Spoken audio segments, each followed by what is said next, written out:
kita akan menjelaskan pada pertemuan yang baik ini tentang sahabat Nabi yang mulia Abu Hurairah radhiyallahu taala anhu. Nama asli beliau adalah Abdurrahman bin Sakhr Ad-Dausi. Akan tetapi nama aslinya dilupakan. Tetapi yang diingat dan yang dikenal orang adalah kunyahnya, yaitu Abu Hurairah. Beliau dikunyai Abu Hurairah karena waktu kecil suka bermain dengan seekor kucing kecil. Ya, bermain dengan kucing tersebut sehingga teman-temannya memanggilnya dengan Abu Hurairah, bapak dari si kucing kecil. Ya, Abu Hurairah ini seorang yang luar biasa dalam menuntut ilmu. Beliau adalah al-imam, al-faqih, al-mujtahid, al-hafid, sahibu Rasulullah sallallahu alaihi wasallam, sahabat Muhammad sallallahu alaihi wasallam, sayyidul hufad, pemimpinnya para hafid. Ishtahara bainan nasi bikuniyatihi. Beliau dikenal dengan kunyahnya Abu Hurairah. Bahkan banyak yang enggak tahu nama aslinya. Hadis yang diriwayatkan Abu Hurairah sangat banyak. Yaitu berapa hadis? 5.374 hadis yang diriwayatkan Sayyiduna Abu Hurairah radhiyallahu taala anhu. Kemarin sebagian sudah kita jelaskan apa saja keutamaannya Abu Hurairah. Yang pertama, mulazamatuhu li Rasulillah sallallahu alaihi wasallam. Keutamaan yang pertama, beliau ini selalu menyertai Nabi. Mulazamah, kemana-mana selalu bareng Nabi. Sehingga beliau ini manusia yang paling banyak periwayatan hadisnya dari Rasulullah sallallahu alaihi wasallam, mengalahkan sahabat-sahabat yang lain. Beliau mengatakan, orang-orang mengatakan, kenapa aku kok banyak hadisnya? Maka beliau mengatakan, ya, mengomentari orang-orang yang mempermasalahkan kenapa dirinya kok banyak meriwayatkan hadis melebihi orang-orang lain. Beliau menjawab, wa inna ikhwani minal muhajirin kana yashghaluhumus safqu bil aswaq. Sesungguhnya saudara-saudaraku dari kalangan muhajirin, mereka sibuk dengan al-bai' wasyira, sibuk di pasar, dagang, ya, dengan takaran, dengan jual beli. Karena kita tahu orang muhajirin enggak punya lahan, sehingga mereka mata pencariannya dengan apa? Dagang. Wa inna ikhwani minal ansor, adapun saudara-saudaraku dari kalangan ansor, kana yashghaluhum amalu amwalihim, kanu ashabaz zira'atin fil basatin wa kuntum ra'an miskinan alzamu Rasulullah. Adapun saudara-saudaraku ansor, mereka sibuk dengan pertaniannya, perkebunannya, sibuk dengan kurma-kurmanya. Muhajirin bekerja di pasar, sedangkan ansar kerja di ladang. Sedangkan aku orang miskin, dagang gak punya modal, mau bertani cocok tanam gak punya tanah, maka aku menemani Rasulullah kemana-mana. Ya, alzamu Rasulullah, aku selalu bersama Rasulullah sallallahu alaihi wasallam. Fa ahdhuru hina yaghibun, aku ada hadir di sisi Nabi ketika kebanyakan sahabat tidak ada.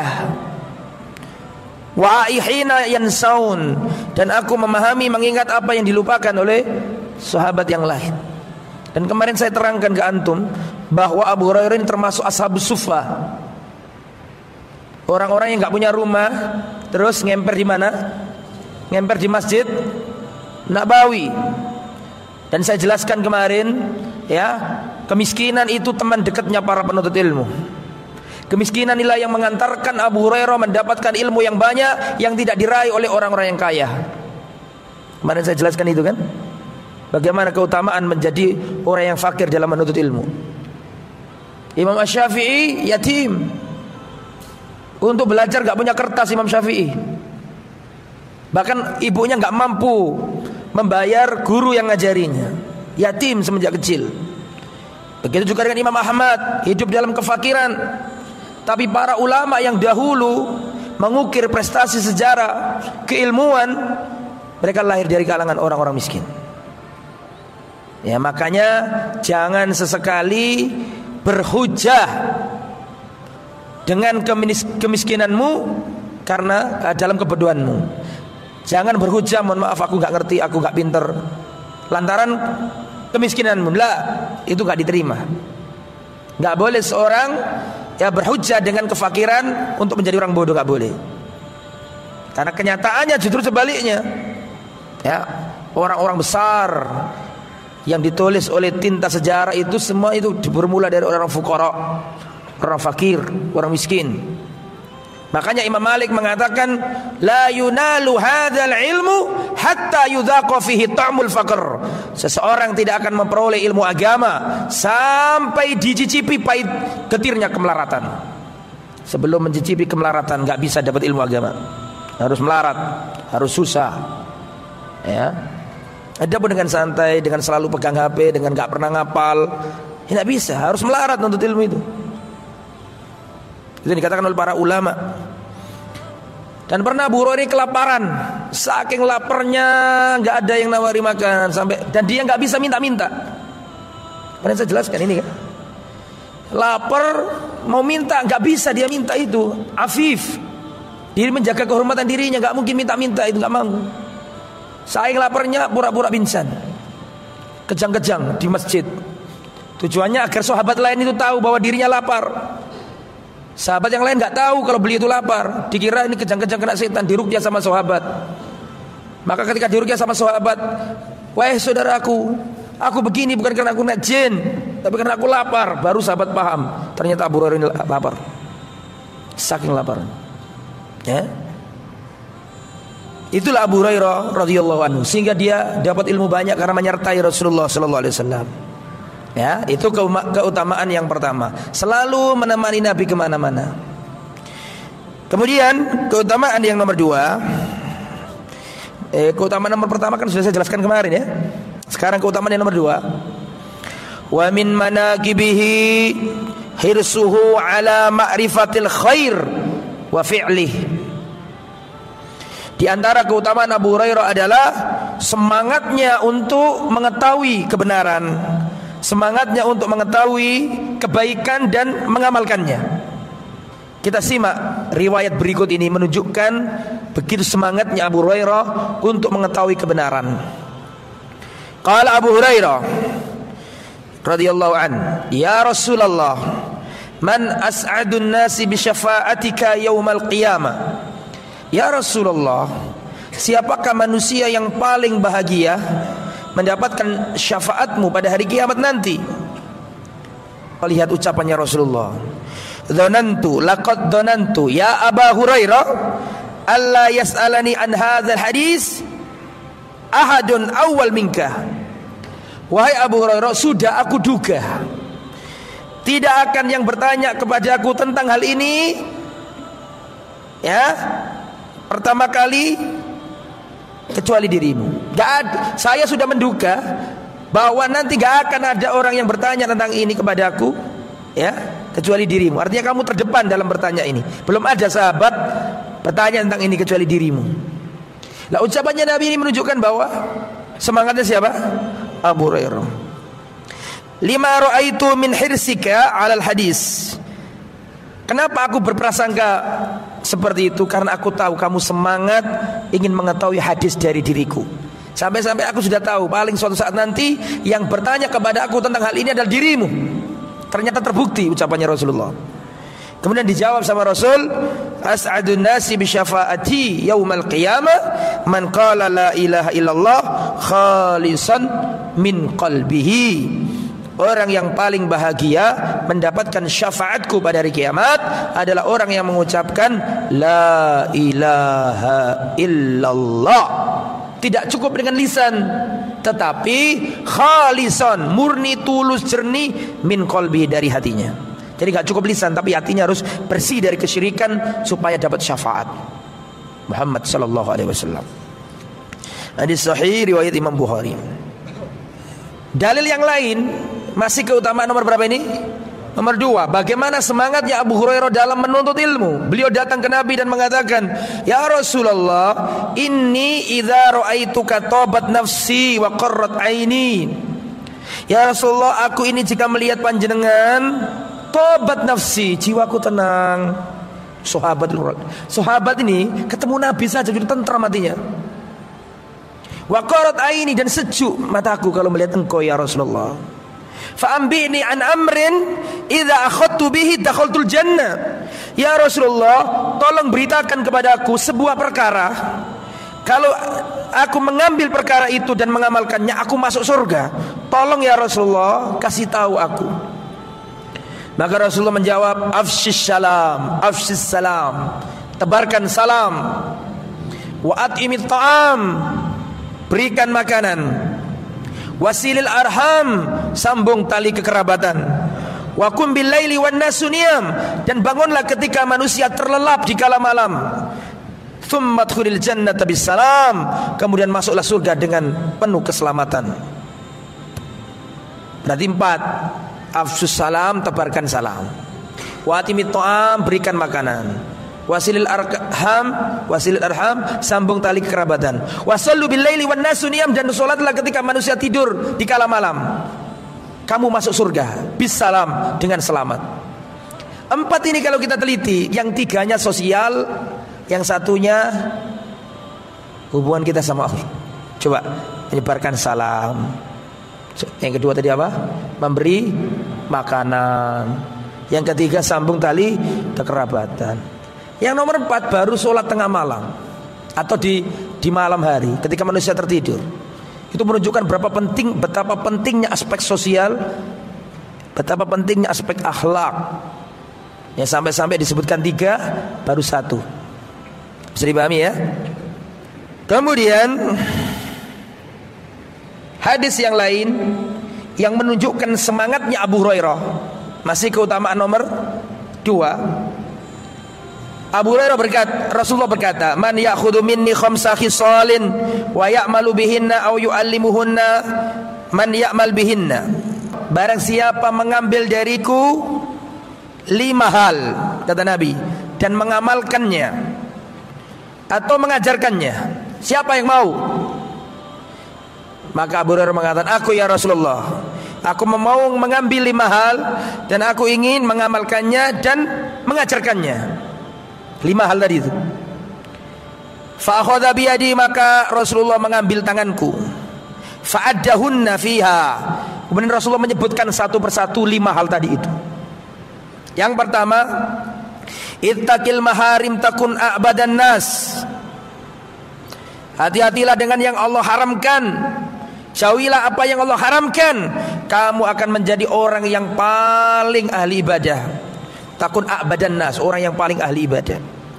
Warda bima qasamallahu laka takun ahnan nas. Nomor 2, ridhoilah apa yang Allah berikan kepadamu. Qana'alah terhadap apa yang sudah Allah berikan kepadamu. Takun ahnan nas, kamu akan menjadi sekaya-kaya manusia. Wa ahsin ila jarika takun mu'minan. Yang nomor 3, berbuat baiklah kepada tetanggamu, takun mukminan, engkau akan jadi orang beriman. Yang nomor 4, wa ahibbalin nasi ma tuhibbu li nafsika takun musliman. Engkau mencintai sesuatu itu untuk manusia sebagaimana kau cintai sesuatu itu untuk dirimu sendiri, maka kamu menjadi seorang muslim. Paham? Kamu pengen apa? Kalau kamu pengen bahagia, kamu juga harus punya keinginan orang lain pun harus apa? Bahagia seperti dirimu, gitu loh maksudnya. Ya, engkau harus seneng, engkau harus cinta sesuatu, ya, untuk orang sebagaimana kau suka sesuatu itu untuk dirimu sendiri. Kalau kamu suka apa, maka ketahuilah saudaramu yang lain juga suka dengan itu. Ya. Kemudian yang nomor berapa? Yang nomor 5, wala tuktsiridz dhahik. dan janganlah engkau memperbanyak tertawa. Fa inna kathratadh dhahik tumitul qalba, karena banyak tertawa itu mematikan hati. Itu menunjukkan riwayat-riwayat tadi itu, yang terakhir riwayat Imam Tirmidzi, itu menunjukkan semangatnya Abu Hurairah dalam menuntut ilmu dan mengetahui kebenaran dan mengamalkannya. Yang terakhir tadi kan Nabi mengatakan ada 5 hal, siapa yang mau mengambil dariku, mengamalkannya dan mengajarkannya. Abu Hurairah langsung mengatakan, saya ya Rasulullah. Langsung diajari 1, 2, 3, 4, 5, siap mengambil, siap mengamalkan, dan siap apa tadi? Mengajarkan. Buktinya sampai ke kita. Sampai ke kita ini bukti bahwa Abu Hurairah apa? Mengajarkan apa yang disampaikan Rasulullah sallallahu alaihi wasallam. Nomor 3. Wa min manaqibihi hirsuhu ala talabil ilm. Termasuk keutamaannya adalah semangatnya dia dalam menuntut ilmu. Sebenarnya ya, mirip dengan yang nomor 2 ini sebenarnya. Ya. Mirip yang nomor 2. Abu Hurairah berkata, "Ya Rasulullah, asma'u minka hadisan katsiran ansahu." Ya Rasulullah, aku sering mendengarkan hadis darimu, tapi aku lupa. Aku melupakannya. Bagaimana ini ya Rasulullah? Aku sering datang sama jenengan, kemana-mana bareng menjenengan. Saya sering mendengarkan hadis dari jenengan, tapi aku sering lupa ya Rasulullah. Bagaimana ini? Kata Rasulullah, ubsud ridaak. Gelar ubsud itu bentangkan. Ridaak, rida itu selimut, selendang. Bentangkan selimutmu, bentangkan selendang. Antum tahu kalau ihram itu baju atasannya itu namanya rida. Apa kita mengartikan bahasa Indonesia? Kain ihram itu kalau umroh kan ada bagian bawah untuk sarung, ada bagian atas. Yang pakai atas itu namanya rida dalam bahasa Arab.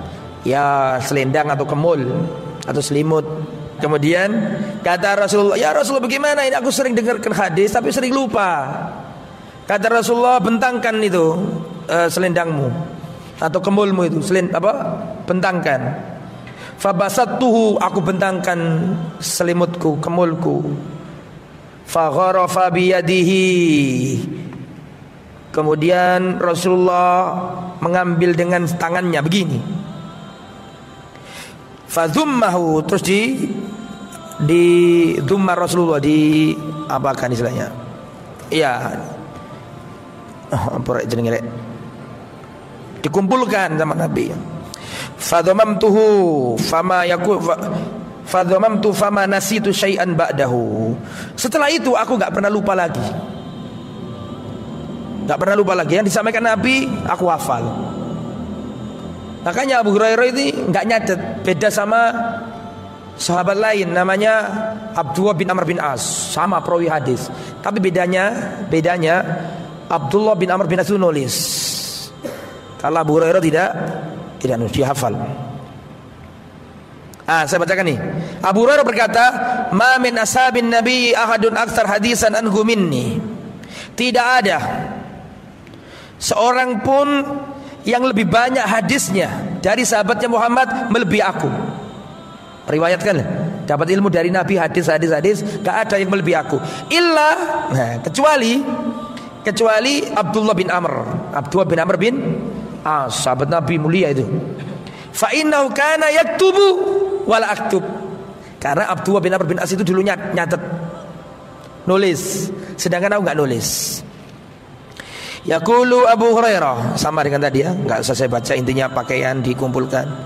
Ataitu Nabi, ya aku datang ke Nabi, kemudian aku bentangkan pakaianku di sisinya, diambil sama Nabi, dikumpulkan Nabi ke hatiku, dadaku. Setelah itu aku enggak lupa lagi. Lah Abu Hurairah ini orangnya hati-hati, takut kalau salah fatwa. Ini enggak ada di kitab ditambah ya. Dia sangat hati-hati dalam berfatwa Abu Hurairah ini. Pernah suatu saat Abu Hurairah ini ditanyai orang, "Ya Abu Hurairah, ma hukmu kadza wa kadza wa kadza?" Ya Abu Hurairah, hukum permasalahan ini bagaimana? Ada masalah seperti ini. Ini hukumnya bagaimana? Cuma afta, dikasih fatwa. Oh masalah itu seperti ini, dalilnya ini. Terus orang ini pergi. Setelah itu dipikir sama Abu Hurairah, loh aku tadi salah fatwaku tadi itu. Beliau merasa salah dalam berfatwa, tapi beliau mau ngejar orang tadi, sudah gak kelihatan. Dan zaman dulu gak ada WA, bisa catat nama, bisa media sosial, gak ada. Sedangkan beliau adalah sentral periwayatan hadis. Kalau sampai fatwa tadi dinukil ke orang banyak, apa gak sesat semua? Paham gak? Ketakutan Abu Hurairah, gimana ini? Langsung Abu Hurairah masuk pasar dan mengatakan, wahai ya ayuhan nas, inna Abu Hurairah qad su'ila an mas'alati kadza wa kadza thumma afta bi kadza wa kadza wa hadha khata'. Wahai manusia, sesungguhnya Abu Hurairah pernah ditanyai tentang masalah ini, kemudian dia berfatwa seperti ini fa huwa khata', dan ini salah. Tetapi yang benar adalah seperti ini. Nah, akhirnya kan orang banyak yang dengarkan, diriwayatkan sebagai counter dari yang pertama. Saking takutnya. Dan semangatnya Abu Hurairah dalam berdakwah. Pernah di zamannya Abu Hurairah orang-orang sibuk di pasar. Zaman para tabi'in, zaman sudah selesai sahabat, ada orang-orang sudah mulai banyak yang lupa terhadap akhirat, lupa dengan menuntut ilmu, sibuk di pasar. Maka datanglah Abu Hurairah dan mengatakan, ya ahlas suq, wahai orang-orang pasar, kenapa kalian masih di sini? Sekarang warisan Rasulullah sedang dibagi-bagikan di masjid. Orang pasar diomongi warisan, langsung semburat, pergi semuanya ke mana? Kemat semangat, barangkali dapat sembako, dapat duit, dapat dinar, dirham, berangkat semua ke masjid. Sampai di masjid tidak ada apa-apa, nggak ada orang bagi-bagi, nggak ada antrian, padahal sudah geruduk masjid mereka. Akhirnya mereka kecewa, balik lagi ke pasar, ketemu Abu Hurairah. Ya Abu Hurairah, ma wajadna syai'a. Abu Hurairah nggak ketemu apa-apa, nggak ada warisan Nabi, nggak ada orang antri-antri, nggak ada bagi dirham, nggak ada bagi dinar. Kata Abu Hurairah, lalu apa yang kalian jumpai di sana? Kami hanya melihat ada orang menyampaikan hadisnya Nabi, ada yang dengarkan, ada yang zikir. Kata Abu Hurairah, itulah warisan Rasulullah sallallahu alaihi wasallam. Panjenengan ini datang di majelis ilmu, mendengarkan hadisnya Rasulullah, Anda belajar menjadi pewaris para nabi. Kita ini pewaris para nabi dengan mempelajari hadis. Ahlul hadis hum ahlun nabi, wa illam yashabu nafsahu anfasahu sahibu. Orang yang belajar hadis, dengarkan wasiatnya Rasul ke Abu Hurairah, ada 3, ditulis, diamalkan. Kata para ulama penyair mengatakan ahlul hadis humu ahlun nabi. Orang yang belajar hadis itu adalah keluarganya Nabi.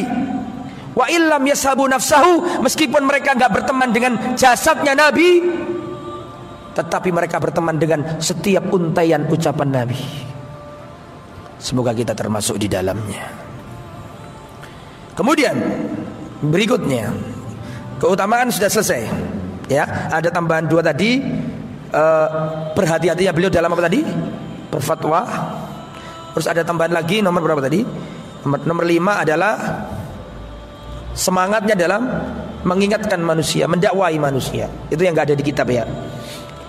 Sekarang mauqifnya beliau, sikap-sikap keteladanan beliau, saya ceritakan. Dan ini banyak ibrahnya. Abu Hurairah berkata, kuntu adu ummi ilal Islam wa hiya musyrikah. Aku mendakwai ibundaku agar dia memeluk agama Islam, sedangkan pada waktu itu dalam keadaan musyrik, menyembah berhala. Fada'autuha yauman, pada suatu hari aku dakwai dia, aku bacakan Al-Quran, aku bacakan pesan-pesan Rasulullah agar dia menerima dakwah. Fa'asma'atni fi Rasulillah ma'akrah. Tiba-tiba ibundaku mengucapkan sesuatu tentang Rasulullah yang jelek-jelek, mengucapkan kejelekan tentang Rasulullah. Fa'atitu Rasulullah wa ana abki, maka aku datangi Rasulullah sambil sedih, remuk hatiku, aku bersedih dan aku berkata kepada Rasulullah, ya Rasulullah, inni kuntu ad'u ummi ilal Islam. Wahai Rasulullah, aku datang ke ibundaku, aku ajak dia masuk Islam, aku ingin dia selamat. Karena ya Rasulullah, kalau dia mati aku gak bisa mendoakannya kalau dia gak masuk Islam. Aku berharap dia masuk Islam supaya aku nanti bisa mendoakannya. Fata'ba alayya, tapi dia gak mau masuk Islam. Sudah dibacakan dalil, sudah dibacakan hadis, gak mempan, gak mau. Fada'autuhal yauma fa asma'atni fi kama akrah. Suatu hari aku dakwai dia lagi, aku bacakan dalil-dalil, fa asma'atni fi kama akrah. Dia menyampaikan sesuatu yang aku mendengarkannya, sesuatu yang jelek tentangmu ya Rasulullah. Fad'ullah an yahdiya ummi Abi Hurairah. Maka tolong ya Rasulullah, doakan, berdoalah kepada Allah agar Allah memberikan hidayah kepada ibunya Abu Hurairah. Faqala Rasulullah sallallahu alaihi wasallam, maka Rasulullah sallallahu alaihi wasallam bersabda, Allahumma hdi umma Abi Hurairah. Ya Allah, berikan hidayah kepada ibunya Abu Hurairah. Suf, tadi Abu Hurairah ngomong apa? Abu Hurairah tadi ngomong begini, dia telah mengatakan sesuatu yang jelek tentangmu. Betul apa enggak? Tapi Rasulullah memaafkannya. Rasulullah tidak menghitungnya, dan Rasulullah enggak sakit hati. Enggak ndongakno makmu lapo awak makmu ngeleng-elon aku kok. Enggak, Rasul kayak gitu. Memaafkannya. Allahumma hdi umma Abi Hurairah. Ya Allah, berikan hidayah kepada ibunya Abu Hurairah. Maka aku keluar, fakharajtu mustabsyiran bi da'wati nabiyillah. Maka aku keluar dari Nabi dalam keadaan senang karena ibuku didoakan Rasulullah. Aku pulang sambil senang, hatiku lapang, berharap ibuku masuk Islam. Falamma jitu fasirtu ilal bab. Ketika aku sudah sampai di depan pintu, fasami'at ummi khashfa qadamayya. Ketika aku di depan pintu, ibuku yang ada di dalam mendengarkan bunyi kakiku, bunyi sendalku dari luar. Maka ibuku berkata, maka anaka ya Abu Hurairah, stop, jangan masuk dulu wahai Abu Hurairah, tetap di tempat dulu. Fasami'tu khadhatal ma'. Maka aku mendengar dari dalam rumah ada kemercikan air, ada seakan-akan ada orang mandi. Faghtasalat wala bisat dir'aha. Ternyata ibunya tadi itu mandi. Mandi itu maksudnya mandi semuanya, mandi besar. Wala bisat dir'aha. Kemudian ibundaku memakai pakaiannya. Pakaian dir'ah itu bukan baju perang, maksudnya di sini baju yang menutup aurat. Wa ajilat an himariha, dan dia segera mengambil kerudungnya, jilbabnya. Fa fatahat bab, kemudian fatahat al-bab, pintunya dibuka. Kemudian ya Abu Hurairah, masuklah. Asyhadu an la ilaha illallah wa asyhadu anna Muhammad Rasulullah. Doa ya ikhwah. Kalau kita sudah mendakwai ibunda kita, kita bacakan ayat enggak mempan, kita tunjukkan akhlak yang mulia tidak mempan, jangan lupakan doa. Kadang-kadang kita ini meremehkan doa. Doa itu bisa merubah apa yang tidak bisa dirubah dalil. Berapa banyak orang kafir di zaman Nabi dibacakan dalil tidak mempan,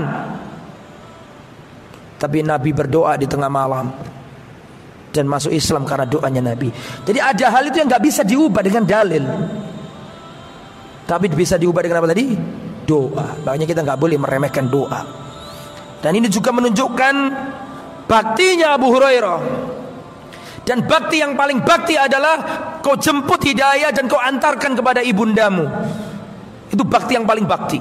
Bakti yang paling bakti dari anak ke orang tuanya adalah mendekatkan orang tua kepada Allah Subhanahu wa taala. Tidak ada bakti yang melebihi ini. Wallah tidak ada. Bakti yang paling bakti adalah engkau selamatkan ibundamu dari kekeliruan dan ketidakbenaran. Itu bakti yang paling bakti. Ini menunjukkan Abu Hurairah anak yang bakti.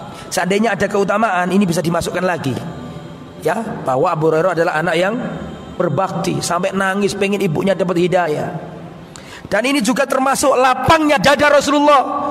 Ya Rasulullah, ibundaku aku dakwai, dia menolak, bahkan menjelek-jelekkan dirimu ya Rasulullah. Tapi Rasulullah apa? Langsung mendoakannya. Rasulullah tidak sakit hati. Terlalu remeh untuk membenci ibunya Abu Hurairah. Paham gak maksud saya? Untuk sekelas Rasulullah Muhammad SAW terlalu remeh untuk membenci seorang wanita namanya ibunya Abu Hurairah. Hatinya lapang. Nah, begitulah seorang pemimpin. Tidak boleh hatinya disibukkan hal-hal yang remeh-temeh, nggak boleh. Karena jiwanya besar, tidak boleh memikirkan sesuatu yang kecil. Maka dimaafkan sama Rasulullah.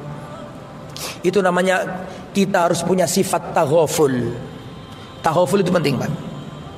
Taghaful itu sifat pura-pura nggak tahu. Itu penting. Seorang dai, seorang pemimpin itu harus punya sifat taghaful, pura-pura gak ngerti. Karena nggak semua harus, tidak semua masalah harus kita apa? Ladeni. Ada hal-hal yang kita nggak usah pura-pura ngerti. Itu taghaful namanya. Farajatu ila Rasulillah, maka setelah aku mendengar ibuku masuk Islam, aku kembali kepada Rasulullah. Fa'ataituhu wa ana abki, maka aku datang kepada Rasulullah sedangkan aku menangis saking bahagianya. Itu dalil bahwa bahagia itu bisa membuat nangis. Bisa. Makanya Imam Ibnu Qayyim membagi tangisan itu ada banyak. Ada 10 tangisan mungkin. Kau ulama sebelumnya bagi-bagi tangis, nangis saja kok dibagi. Imam Ibnu Qayyim kan suka gitu, membagi-bagi sesuatu, luar biasa. Tadi tangisan itu ternyata enggak satu. Ya. Di antara tangisan ada tangisan apa tadi? Kebahagiaan, senang. Ya Rasulullah absyir. Ya Rasulullah kabar gembira ya Rasulullah, sungguhnya Allah menerima doamu ya Rasulullah dan memberi hidayah kepada ibunya Abu Hurairah.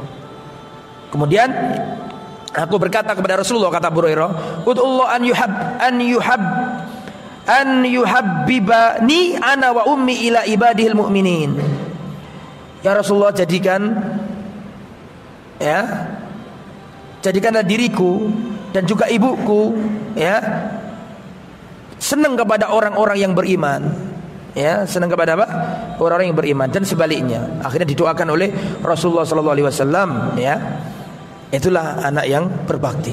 Adzan ya? Adzan dulu. Kita lanjutkan dikit lagi ya. Wa mauqifuhu fil amri bil ma'ruf wan nahyi 'anil munkar. Sikapnya Abu Hurairah dalam beramar ma'ruf nahi munkar. Ini sebenarnya ada cuplikan tadi yang sudah saya sampaikan. Abu Hurairah radhiyallahu anhu pernah melewati orang-orang yang sedang berwudu. Kemudian Abu Hurairah berkata, "Asbihul wudu fa inna Abul Qasim sallallahu alaihi wasallam qala wailun lil aqabi minan nar." Jadi pada waktu itu Abu Hurairah pernah melewati orang-orang yang wudu. Kemudian Abu Hurairah mengatakan, sempurnakanlah wudu-wudu kalian. Sesungguhnya aku mendengar Abul Qasim, yaitu Rasulullah sallallahu alaihi wasallam bersabda, wailun lil aqabi minan nar. Celakalah tumit-tumit dari api neraka. Maksudnya tumit-tumit yang tidak kena apa? Air. Kemudian saya singkat di sini, istaqbala Abu Hurairah imra'atan mutatayyibatan. Pernah Abu Hurairah menjumpai seorang wanita yang memakai parfum. Ditanya, "Aina turidina ya amatal jabbar?" Mau kemana engkau wahai hamba perempuannya Allah? Faqalat, maka wanita ini mengatakan, "Al masjid, aku ingin pergi ke masjid." Kemudian, "Walahu tatayyabti, kenapa kamu kok pakai parfum? Apa kamu parfum?" Dijawab sama wanita ini, "Iya." Maka Abu Hurairah mengatakan, "Ayyumam ra'atin kharajat min baitiha mutatayyibatan turidul masjid, lam yakbalillahu azza wa jalla laha salatan." Siapapun wanita keluar masjid memakai parfum, Allah tidak menerima salatnya. Hatta tarji'a, sampai dia pulang dulu, fatahtasila minhu, kemudian mandi, huslah minal janabah, seperti mandinya dia ketika junub. Nah, jadi wanita enggak boleh pakai parfum, Selesai, kita anggap cukup ya.